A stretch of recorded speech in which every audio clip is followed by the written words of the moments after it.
Tu ne peux pas avoir la nationalité française et puis vendre bissap et puis yaourt et l'eau glacée à Abidjan. C'est pas pour ça. Tu sais que le passeport que tu as dans ta main, il y a des gens qui sont prêts à je sais pas, monter sur la lune pour avoir ça. Ah ma chérie, tu aimes la pauvreté. C'est que tu es dedans, c'est pas mal. Toi-même tu es dans le foyer et puis tu sens qu'on est en train de te dire faut partir. Bonjour à tous, bienvenue sur ma chaîne. Alors regardez cette vidéo jusqu'à la fin afin de laisser votre avis en commentaire. Surtout n'oubliez pas de liker la vidéo et de la partager à plusieurs personnes. Donc je vous laisse regarder juste après le générique. En fait, tu es une Ivoirienne de nationalité française. C'est-à-dire que tu étais ici en France et tu as rencontré un monsieur en Côte d'Ivoire. Quand tu as été en Côte d'Ivoire pour les vacances, bon bref. Et le monsieur et toi, vous avez décidé de vous marier. Donc quand vous vous êtes mariés, tu as décidé de rentrer définitivement en Côte d'Ivoire. Et depuis que tu es rentré, depuis que le monsieur et toi vous vous êtes mariés, que tu es rentré en Côte d'Ivoire, tu as commencé à tomber malade. Tu as un fibrome, ce qui fait que pendant ces 6 ans-là, tu ne tombes pas enceinte et tu as goitre. Goitre, c'est une maladie, c'est les maladies qui prennent le cou, et puis le cou grossit là. C'est ça, goitre. Ok, donc tu as aussi le goitre. Et tu es malade. Donc depuis ton mariage, tu ne fais que tomber malade. Et ton mari a une fille. Sa fille a quel âge? Elle a 12 ans. Ok, donc ton mari a une fille qui vit... Attends ma chérie, calme-toi. Je vais bien récapituler. Et ton mari a une fille de 12 ans. La fille de 12 ans vit chez vous. Et cette fille-là, elle te fait vivre une misère. C'est-à-dire qu'elle ne te respecte pas, elle fait des trucs, elle ne fait que faire des bêtises, ça fait que dans ton foyer, ça ne va pas du tout. Et ta belle-fille, c'est-à-dire que la fille à ton mari, a demandé à sa grand-mère, c'est-à-dire la maman de ton mari, de venir vivre avec vous dans la maison. Donc ta belle-mère est venue vivre dans la maison, elle est avec vous depuis. Toi, tu vends glace avec bissap, les trucs comme ça. C'est-à-dire que tu as acheté un congélateur, tu vends la glace, bissap, yaourt, les trucs comme ça. Et toi, ta belle-mère, elle a dit à son fils de lui acheter aussi un congélateur.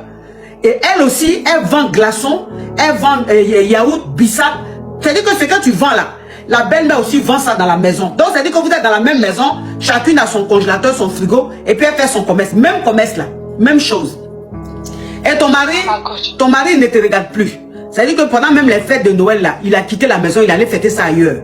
Il ne te regarde plus, il ne s'occupe pas de toi, ta belle-fille ne te respecte pas, ta belle-mère ne te respecte pas. Donc tu es dans le foyer là, tu es devenu comme le serpillère.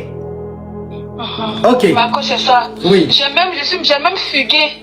J'ai même fugué de ma maison. Je me suis retrouvée à Djamé, de ma maladie là. C'est un inconnu qui m'a prise à Djamé là-bas. Il a regardé mon téléphone, il a tout regardé. Mon mari n'est pas, personne n'est venu me chercher. Mon frère même, il est sur mon profil là. C'est lui qui est venu me chercher pour me ramener dans mon foyer. Au départ, c'était tout allait bien. À la fin, encore, ils ont commencé encore à me maltraiter. À me traiter n'importe comment, ma coach. N'importe comment. N'importe comment. C'est moi j'ai pas de maman. C'est moi j'ai déjà j'ai personne dans ma vie. Je suis venue comme cela. Je vais pas. Pourtant son fils, Marco, c'est pas une rencontre qu'on a fait sur internet. Son fils et moi on se connaît depuis longtemps. J'avais dit ça, mais peut-être vous n'avez pas compris. C'est mon copain depuis longtemps. Ah, c'est ton copain d'enfance que voilà, vous êtes restés ensemble et malgré vous êtes revus et vous êtes mariés. Oui. Ok, d'accord. C'est pour ça que je suis venue m'installer à Abidjan parce que c'est quelqu'un que je fais confiance. Je faisais confiance. Donc je sais pas ce que je vais faire, Marco. J'ai 29 ans et je vais pas gâcher. Bon, souvent je sais pas. Donc si vous pouvez me donner des conseils. Ok, donc ça va. Donc c'est l'histoire. Pour mon côté maladie là, je suis française, j'ai la carte de résidence française, j'ai mon passeport français, je m'appelle français. Donc à l'ambassade, je reçois des aides, je me soigne dans une clinique, je me soigne à la PISAM, j'ai pas de problème financier. Mais ce que je vis dans ce foyer là, c'est pas possible. Et j'arrive pas à expliquer aussi à mon seul frère. Certes, il connaît mes problèmes médicaux, mes problèmes de famille, sentiments. Donc, parce que j'ai pas tout ça à qui expliquer. Et c'est compliqué. Donc, c'est un peu ça. Avant, j'étais à Yopougon, Koweït, que tout le monde me connaissait. Maintenant, j'habite à Yopougon, je suis à Nyongo à gauche. Et je vais pas expliquer mes affaires aux gens. Si vous me voyez, j'ai maigri jusqu'à ma photo de profil sur mon frère, j'ai maigri, ma gorge est sortie comme cela, mes yeux, parce que ça fait sortir les yeux aussi. Si vous me voyez, vous allez dire, mon visage est devenu petit.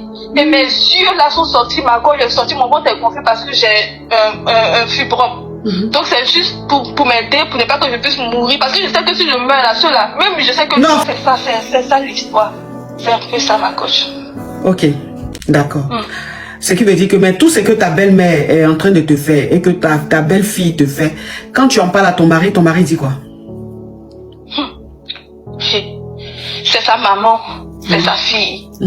Moi, donc quand tu en pour lui. Ok, donc quand tu en parles, il est dégoûté. Voilà. Ok, donc quand tu en parles à ton mari, il est dégoûté. Ok, donc quand tu en parles à ton mari, il te dit, lui c'est sa mère, elle c'est sa fille, donc il n'a pas à t'écouter, de toute façon il est préféré à toi. C'est ce qu'il te dit en quelque sorte. Voilà, c'est comme si de partir même quelqu'un d'autre va venir. Ok, c'est comme ton mari fait même, c'est comme si il te disait même de partir. Voilà, quand on me dit qu'il faut partir là, c'est comme si de partir. Ok, d'accord ma chérie, c'est quoi ta question? C'est comment, en tant que ma coach, en tant qu'une maman, en tant qu'une, qu'est-ce que vous pourriez me dire? Parce que moi, à mes 29 ans, avec ma maladie, ou partir, ou faire, si je prends je peux prendre mon bien, revenir ici, mais j'ai plus d'appartement ici, j'ai plus de vie ici, je sais pas si vous pouvez me donner un conseil. Je vais suivre à la lettre. Parce que je sais que même si j'ai déjà à mes funérailles, cela, ça sert à rien. D'accord. Voilà. Ok. Là, le fait que tu sois rentré à Abidjan définitivement pour rester avec ton mari, depuis ton mariage, ça peut se comprendre. Tu l'as fait par amour. C'est un choix que tu as fait par amour. Et la tournure que ça prend là, c'est très grave. Tu comprends? C'est très grave. C'est dit, excuse-moi de te le dire, mais tu ne peux pas avoir la nationalité française et puis vendre bissap et puis yaourt et l'eau glacée à Abidjan. C'est pas possible. Tu comprends un peu le truc? Oui, pourtant... Ça, tu sais que le passeport que tu as dans ta main, il y a des gens qui sont prêts à je sais pas, monter sur la lune pour avoir ça. Mais tu l'aimes là, c'est pas ça le problème. Tu peux aimer quelqu'un qui ne t'aime pas. C'est pas tout ce qu'on aime qu'on doit avoir. C'est pas parce que tu aimes une chose que tu dois avoir. Quand tu vas dans les boutiques là, il y a des gens qui passent devant les boutiques, qui voient des chaussures, qui voient des vêtements, qui ont envie d'acheter, qui aiment, mais qui n'ont pas ces moyens. Donc tu sais pas parce que tu aimes quelque chose que cette chose là tu dois l'avoir. Tu l'aimes, oui, mais l'amour n'est pas réciproque. Maintenant moi ce que je te dis tout simplement, je dis que la vie de poivreté que tu es en train de vivre à Abidjan, ce n'est pas possible. Ce n'est pas possible. On ne peut pas être française de nationalité, avoir son passeport, avoir sa pièce d'identité et rester à Abidjan, vendre glaçons, Nyamankoudi, bissap. Ça, c'est ce que quelqu'un qui est poivre, qui n'arrive pas à s'en sortir fait. Mais pas une française. C'est pas possible. C'est pas, c'est que les gens font quelque chose sur toi. C'est pas possible. En plus, toi, une française, tu vas te retrouver dans un faible foyer, mais un foyer à petit budget, où non seulement même il n'y a rien là-bas, c'est toi-même la française, ton petit jeton, ton petit, comment on dit, RMI ou bien RSA, comment c'est qu'on donne là, aux Français qui ne travaillent pas là, RSA ou bien RMI là, ton petit RSA ou bien RMI là, c'est ce que tu prends et puis tu dépenses dans ce foyer là, où ta belle-mère assise là, elle est en train de te faire vivre une misère, ta petite fille ne te respecte pas. Toi-même, c'est toi qui dépenses ton petit argent dans le foyer là. Maintenant, c'est bissap, Nyamankou, glaçon, tu vas vendre. C'est quelle souffrance? Pourquoi tu aimes la souffrance comme ça, ma chérie? Pourquoi tu aimes la souffrance comme ça? C'est que tu as là, tu as une richesse dans ta main et puis tu es en train de vivre. Mais comme quelqu'un même qui est à prendre à côté. C'est quoi ça, ma chérie? Quand je l'aime. Tu aimes quelqu'un qui est depuis, tu es marié à lui, tu es en train de te dégrader. Ce que j'ai pas reconnu, je dis tout ce que j'ai fait de bien dans ce mariage-là, c'est que j'ai pas reconnu, j'ai pas fait la transcription du mariage en France. Parce que dès que je me suis mariée, tout le calvaire a commencé ma maladie. J'ai même pas eu le temps et j'ai encore mes yeux se sont ouverts sur beaucoup de choses. Donc, je me suis dit que peut-être ils attendaient que je fasse la transcription du mariage, que le monsieur vienne, qu'il me laisse. En tout cas, je n'ai pas fait la transcription. Donc, c'est tout ce qui me tient en vie. Donc, ça veut dire que le mariage, ça veut dire que le mariage que vous avez fait en Côte d'Ivoire, tu n'as pas légalisé ça en France. Donc, ça veut dire qu'en France, en France, on ne sait pas on sait pas que tu es marié. Non. Okay. Je voulais faire la transcription. Je sais, ma chérie, mais tu l'as pas fait. Tu l'as pas fait. Oui. Heureusement. Sur ce plan-là, tu as été intelligente. Heureusement. Mais je dis, ma chérie, quelqu'un même qui t'a marié, il t'aime pas. Tu es dans le foyer, là même, faible foyer. Tu n'es pas considéré par ta belle famille. Maintenant, voilà ça, maintenant tu es malade. Tu as fibrome l'a fait pousser ton ventre. Tu as goitre là est sorti. Puis toi-même, tu as perdu du poids. Donc, tu penses que l'apparence que tu as là, est-ce que quelqu'un même qui t'aimait pas va t'aimer encore? Non. Parce qu'il n'y a plus d'attirance. Tu comprends un peu le truc? Donc, tu es en train de te dégrader. Tu es en train d'avoir une apparence qui n'est pas bien. Et tu es avec un homme.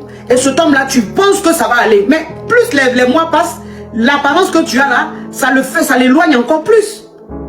Ça l'éloigne encore plus, ma chérie. Tu avais fait en Côte d'Ivoire, tu n'as pas légalisé ça en France. Donc ça veut dire qu'en France, on ne sait pas que tu es marié. Non. Ok. Je voulais faire la transcription. Je sais, ma chérie, mais tu l'as pas fait. Tu l'as pas fait. Ouais. Heureusement. Sur ce plan-là, tu as été intelligente. Heureusement. Mais je dis, ma chérie, quelqu'un même qui t'a marié, il t'aime pas. Tu es dans le foyer, là même, faible foyer. Tu n'es pas considéré par ta belle famille. Maintenant, voilà ça, maintenant tu es malade. Tu as fibrome l'a fait pousser ton ventre. Tu as goitre là est sorti. Puis toi-même, tu as perdu du poids. Donc, tu penses que l'apparence que tu as là, est-ce que quelqu'un même qui t'aimait pas va t'aimer encore? Non. Parce qu'il n'y a plus d'attirance. Tu comprends un peu le truc? Donc, tu es en train de te dégrader. Tu es en train d'avoir une apparence qui n'est pas bien. Et tu es avec un homme. Et cet homme-là, tu penses que ça va aller. Mais plus les mois passent, l'apparence que tu as là, ça l'éloigne encore plus. Ça l'éloigne encore plus, ma chérie. Tu as un passeport. Rentre en France. Tu dis que tu n'as pas d'appartement ici, il n'y a pas de souci. Mais tu es française. Si tu viens ici, on va te mettre dans un hôtel. On va te mettre dans un foyer. Le temps que tu te retrouves. Déjà même, tu es à Abidjan là-bas. C'est vrai que l'ambassade de la France, tu es allé là-bas. Donc maintenant, c'est dit que tes soins, c'est l'État qui s'en occupe. Ça, c'est vrai. Mais c'est pas pareil que quand tu es en France. C'est pas pareil que quand tu es en France. Rentre en France. Tu vas expliquer ton histoire, on te met dans un foyer ou on te met dans un hôtel, tu te fais suivre, ils vont suivre, Goitre là on opère, Goitre là tu vas venir, ils vont opérer ça. Fibrome là ils vont enlever ça, si on n'enlève pas, ils vont trouver une solution, tu vas rester ici, tu vas te refaire une santé, tu vas commencer à faire un petit boulot ou suivre une petite formation, tu vas reprendre ta vie petit à petit ma chérie, parce que c'est que tu es dedans là, c'est pas mariage. C'est que tu es dedans, c'est pas mal. Toi-même, tu es dans le foyer et puis tu sens qu'on est en train de te dire, il faut partir. C'est quel foyer ça? C'est quel foyer ça? Pendant que dans ta maison, tu es en train de dire à petit feu. C'est que tu es en train de dire à petit feu. Pendant que dans ton placard ou bien dans ton petit tiroir, il y a le passeport qui est là-bas. Le Bordeaux qui est là-bas. Eh, ma chérie. Eh, mais ce qui t'arrive là, c'est spirituel. Ce qui est en train d'arriver, c'est spirituel. Quelqu'un t'a fait quelque chose? Si on n'a pas fait quelque chose à une femme là, elle ne peut pas se comporter comme ça. Une Française qui se retrouve à vendre glaçons, à Nyamankou, Bissap. Aïe! Ah ma chérie, tu aimes la poivreté. Tu aimes la poivreté. Tu aimes la poivreté. Ah non, ah non, ah non. C'est aussi qu'au bois maintenant tu vas te retrouver d'ici quelques semaines. Et là tu vas comprendre que ce que tu es en train de faire là, tu es en train de te détruire. Quitte dans ce foyer Yougos là, viens en France. L'argent qu'on te donne, RSA qu'on te donne là, faut prendre ton billet dedans. Tu rentres en France. Tu as compris? Oui, ma coach. Je ne veux plus te voir dans ce faible. Oui, je tremble à cause de lui, mais je vais faire comme ça. Oui, mais si tu trembles, est-ce que je vois où tu es en train de trembler, ma chérie? Non, comme je suis en train de suffoquer, je me dis ma respiration et tout ça, je sais pas. Ah, tu es en train de suffoquer. C'est que tu es en train de supporter depuis des années là. Tu ne suffoques pas. Hein. Cette parole, je suis en train de te dire qui te fait suffoquer. Tu quittes dans ce faible foyer à petit budget.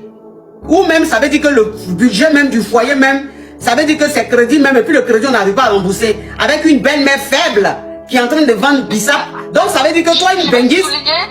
Je vais souligner quelque chose. Mon époux, il a l'argent. Il est dans une grande voiture. Quand on est ici dans une grande voiture, grande maison, à Yopougon, à gauche, à Nyonko, il a l'argent, mais rien du tout. Ma chérie, c'est ça qu'on appelle une rien. C'est ça qu'on appelle une rien. Parce que tu es avec un homme, d'après toi, il a l'argent. Un copain qui ne te donne pas. C'est quand tu vas aller à l'ambassade, on va te donner un petit RSA, on va te donner. Donc, ma chérie, il a l'argent, il est dans une grosse voiture, mais où tu es là, un copec, tu n'as pas. Tu vends Bissap et Nyamankou. Tu penses qu'un homme qui a l'argent, qui est dans une grosse voiture, sa femme va vendre Nyamankou et glaçon? Nyamankou et glaçon? Où tout le monde passe dans la maison, là, je vais glaçon, odeur, d'aisselle, odeur rentre, ça sort, odeur rentre, ça sort. Quel homme qui a l'argent, qui va accepter que sa femme vende glaçon, sa maman vende glaçon, et puis tous les jours il y a odeur qui rentre, odeur ça sort, il y avait glaçon, il y avait yaourt, il y avait yémen. Qui va accepter ça? C'est pas possible ma chérie. Donc l'argent qu'il a, c'est dans sa tête qu'il a. Et même la grosse voiture qui roule, je me demande même si c'est pas toi-même qui est à la base de ça. Tu comprends? Donc tu quittes ce foyer là, tu rentres en France, tu reviens ici en France, viens vivre ta vie ici. Il faut laisser lui là, il t'aime pas. Parce que sa belle-mère là, comme elle vend une chose qu'on appelle, comme elle vend, parce que il a une grosse voiture. Mais qui vous a dit même que grosse voiture là c'est synonyme d'avoir l'argent? Qui vous a dit que grosse voiture c'est synonyme d'avoir l'argent? Il y a des voitures là, tu vois ça c'est gros comme ça, mec. On te dit son niveau là, c'est 6 millions. Pourtant la voiture, même quand tu vois là, il dit voilà place. Lui seul il prend 2 parkings. Ouais, place de parking là, lui seul là, c'est 2 places il prend. Mais quand on te demande son niveau là, on te dit c'est 6 millions. Ou 8 millions. Bon, quelqu'un qui est dans la voiture comme ça, là, si toi tu connais pas, t'as dit, le monsieur il est riche. Mais c'est le truc. C'est quelle voiture? La voiture, même, il n'a qu'à avoir un petit vent. Un petit caillou n'a qu'à passer quelque part là-bas, ça fait un gros trou. La carrosserie, elle est à revoir. Hein? Parce que ta grand-mère là, parce que ta belle-mère là, ta belle-mère, comme elle vend glaçons, comme toi, comme elle vend Niamankou, elle bissap comme toi, elle pense que vous êtes pareil. Attends où elle est là-bas là. Même passeport, elle n'a pas. Même extrait de naissance, elle n'a pas. Elle est née vert. Tu comprends un peu le truc? Tu vois un peu le genre. Elle est née vert. Où elle n'a pas extrait de naissance. Elle n'a pas passeport. Mais toi qui es un Bordeaux, tu es en train de vendre bissap, glaçon avec quelqu'un qui n'a pas extrait de naissance, qui est né vert. Ah ma chérie, tu n'aimes pas la bête, tu n'aimes pas les bonnes choses dans ta vie. Tu n'aimes pas les bonnes choses dans ta vie, ma chérie. Sors-moi de ce foyer-là. Wesh. Tu as compris? Oh, c'est quoi les choses comme je dis que pourquoi les donas même, pourquoi les donas sont comme ça? Pourquoi les donas sont comme ça? Oui, la coach, parce que moi je suis en France ici, mais il y a ma soeur qui habite dans son quartier. Le même jour qu'elle a appelé, ma soeur a voulu rentrer dans votre direct pour dire que c'était une dame à surveiller, tout ça, mais elle n'a pas pu rentrer en contact avec vous. Donc là, j'ai pris le TikTok d'une de mes petites là pour pouvoir vous parler, mais il y avait un problème d'écho. Donc c'est dimanche là que la dame elle est décédée, c'était pour vous dire. Et je voulais pas prendre aussi mon TikTok parce que son mari, sa famille me connaissent aussi, donc je voulais pas prendre. Oh là là là là là là là là là là là là, merci ma chérie pour l'info. De rien, ma coach, mais...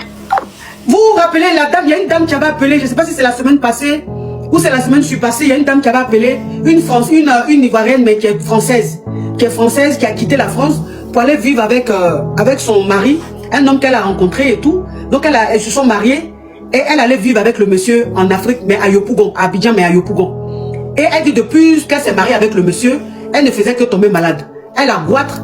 Et puis elle a fibrome. Donc fibrome là a poussé, son ventre a poussé et puis elle a goitre. Et que son mari a fait venir sa maman à la maison. Elle vendait la glace et bissap. Son mari aussi a acheté congélateur pour sa belle-mère. Et sa belle-mère vendait aussi glace et bissap comme elle. Et que les gens la fatiguaient jusqu'à un jour même elle a fugué. Elle allait se retrouver à Djamé. Et ils ont appelé son frère est venu la chercher et il allait la remettre dans son foyer. Et que la belle-fille, c'est-à-dire la fille à son mari et la maman à son mari, la fatigue. Et puis je lui ai dit, mais tu es français, tu as un passeport, il faut venir, il faut rentrer en France, on va te soigner, tu vas suivre une formation, travailler. Pourquoi tu es dans le foyer où on te fatigue comme ça? C'est elle, on dit, elle est décédée. Ça veut dire que quand elle a appelé quelques jours plus tard, elle est décédée. Oh, paix à son âme, paix à son âme, paix à son âme, les caviars. Prions pour son âme, paix à son âme. Oh là là là là là là là là, mon Dieu. Oh, paix à son âme, paix à son âme, paix à son âme. Que Dieu l'accueille auprès de lui. Que Dieu lui pardonne tous ses péchés. Vraiment. Oh. Oh, c'est quoi ça? Nous sommes arrivés à la fin de cette vidéo. Merci de l'avoir regardée. Alors, laissez votre avis en commentaire. Likez la vidéo, partagez-la à plusieurs personnes. Surtout, abonnez-vous. Et si vous aimez ce genre de contenu, activez la cloche de notification pour ne rien rater. Alors, on se retrouve à très bientôt pour une nouvelle vidéo. Merci. Bisous.